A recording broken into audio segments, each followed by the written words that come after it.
চলে আসছি। বাংলাদেশ আজকে কি খেলা টানা খেললো। কারা যেন বলেছিল বাংলাদেশ একটা জিততে পারবো না, দুইটা জিততে পারবো না, সবগুলা ম্যাচ হারবে। কত সমীকরণ শুনলাম, কিন্তু আজকে বাংলাদেশ যে খেলাটা দেখাইলো, উফ, পরম জোড়াই গেছে। প্রথমে বাংলাদেশ ফিল্ডিং করে যে ভালো বলগুলা করছে, আমাদের তানজিম সাকিব, তাসকিন আহমেদ, রিশাদ হোসাইন, মুস্তাফিজুর রহমান, উফ, আগুনের গুলা বল খুঁজছে, এক একটা বল খুঁজছে। শ্রীলঙ্কাকে ফুল 125 রানে তেনা বেনা করে ফেলছে।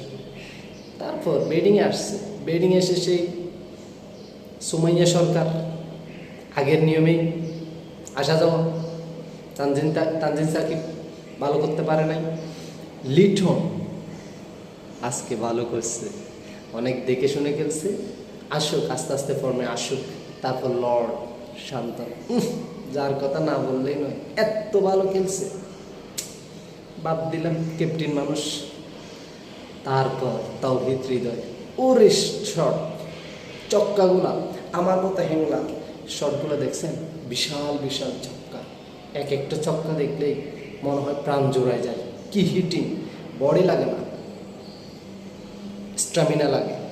যে বডি, যে ফিগার, ওইটা দিয়ে যে চক্কাগুলো মারছে, বাংলাদেশের খেলা 100%-এর মধ্যে 80% একাই দিয়েছে তাওহিদ হৃদয়। আর বুড়া মাহমুদুল্লাহ, উফ, এই মানুষটা বাংলাদেশকে কতবার যে কাদের কিনারা থেকে বাংলাদেশের মানুষ হতাশাগ্রস্ত হয়ে যাচ্ছে। পানির বোতল টান ধরতেছে না, টেনশনে মানুষের চুল ছিঁড়ে ফেলতেছে, হতাশায় পর্যবসিত। সেখানে মাহমুদুল্লাহ রিয়াদ ত্রাতা হিসেবে বাংলাদেশকে জেতানোর জন্য, ভালো পজিশনে নেওয়ার জন্য সর্বাত্মক এই বুড়া মাহমুদুল্লাহ।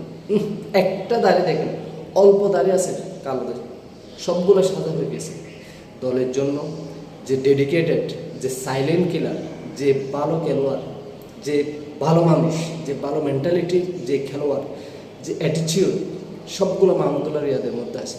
প্রত্যেকবার বাংলাদেশকে কাদের কিনারা থেকে, এই যে শ্রীলঙ্কার সাথে আমাদের প্রতিদ্বন্দ্বিতা, এখন ইন্ডিয়া পাকিস্তানের প্রতিদ্বন্দ্বিতার চেয়ে বাংলাদেশ শ্রীলঙ্কার প্রতিদ্বন্দ্বিতা, যে আইসিসি তাদের পেজে শেয়ার করছে, এটা তাদের মধ্যে যে রাইভাল, যে প্রতিদ্বন্দ্বিতাপূর্ণ বাংলাদেশ শ্রীলঙ্কার মধ্যে, সেটা চলে এসেছে।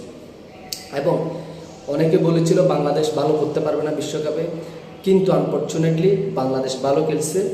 যাই হোক, ওভারঅল ব্যাটিং বোলিং খারাপ ভালো ওইটা বলতেছি না, বাংলাদেশ আজকে জয় করছে। বিশ্বকাপের প্রথম ম্যাচটা শুভ সূচনা দিয়ে তারা আমাদের মনটা জয় করে নিয়েছে। আপাতত আমরা চাইবো বাংলাদেশ আরও যে ম্যাচগুলো আছে তাদের সাথে ভালো খেলে জয় নিয়ে আসবে এবং বাংলাদেশের মানুষকে খুশিতে আনন্দে ভরিয়ে দিবে। আমরা অনেকেই চেষ্টা করেছি, খেলা দেখবো না, যে বিশ্বকাপের আগের পারফরমেন্সগুলো দলের সাথে, প্রত্যেক দলের সাথে যেভাবে হারছে, যেভাবে তাদের পারফরমেন্স দেখিয়েছে, ব্যাটিংয়ে বলেন, যে নাস্তানাবুদ একটা অকুজু ব্যাটিং লাইন আপ, ওইখানে যে বাংলাদেশ আজকে বিশ্বকাপের প্রথম ম্যাচে তারা যে কামব্যাক করছে, ওইটা আমাদের অনেক বড় পাওনা। এবং অনেক চেষ্টা করেছি খেলা দেখবো না বলে, বাংলাদেশকে বয়কট করবো বলে, কিন্তু পারি না, যেহেতু বাংলাদেশ প্রেজেন্ট করছে। হ্যাঁ, ওইটার জন্য যে বাঘ, ছাগল হলেও বাঘ, হরিণ হলেও বাঘ, বাঘের সাথে আছি, বাংলাদেশ টাইগারের সাথে আছি, বাংলাদেশ ক্রিকেটের টিমের সাথে আছি। শুভকামনা সবসময় বাংলাদেশ ক্রিকেট টিমের জন্য।